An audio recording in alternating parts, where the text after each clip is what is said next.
Some would suggest that the running back position is the most valuable in fantasy football. So, with free agency just around the corner, we got to talk about some of the big name free agent running backs that'll be on the market.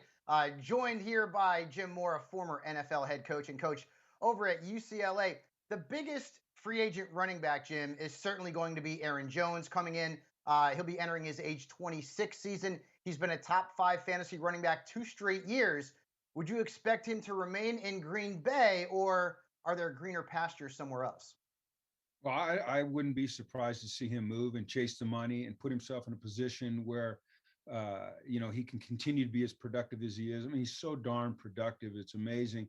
Yeah, I think that, you look at what the Atlanta Falcons are going to try to do on offense. They're making some moves. They brought in Arthur, I'm sure Arthur Smith as their head coach. You saw what he did with Henry down there in Tennessee.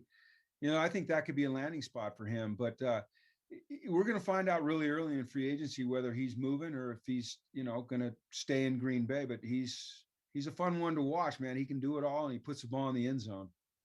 Yeah, you read my mind too, because Atlanta would be, for me, the prime fantasy landing spot for Aaron Jones. I think the problem is, while Green Bay hasn't tagged anybody in over a decade, the number for a running back is right around $8 million. And the projected year to year number for Aaron Jones could be around double that. So the Packers might decide, well, at $8 million, they're going to keep Aaron Jones. Fantasy owners wouldn't love that because, well, we want to see A.J. Dillon starting in Green Bay and Jones somewhere else. But ultimately, Aaron Jones likely to end up being a top 15 overall pick, regardless of where he ends up. Now let's go to your former team, the Seattle Seahawks, and Chris Carson, who will be entering his age 26 season. He was the RB19 last year. He did miss 4 games due to injuries. Durability and ball security issues have been a problem from him in the past. We have heard reports that he's no lock to be back with the Seahawks in 2021. So do you think ultimately he will remain in the Great Northwest, or will Carson be wearing another jersey in 2021?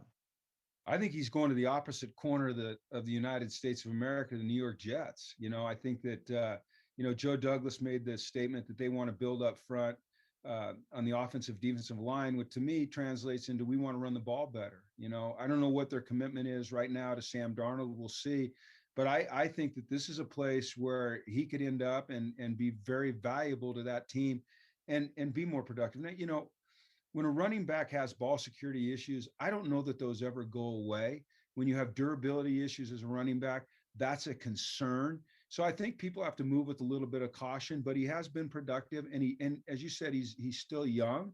He's got a tremendous future if he can get in the right spot and he can fix a couple of the problems that he's had.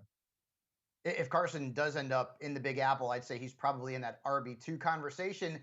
And that means Rashad Penny could be back in the spotlight. Of course, the first rounder from a few years ago who really hasn't lived up to expectations. But if you're in a dynasty league and Rashad Penny's floating around out there, you may want to make an offer for him now, because if Carson goes, well, Penny could be the starter in a Seahawks team that apparently wants to run the football and not let Russ cook.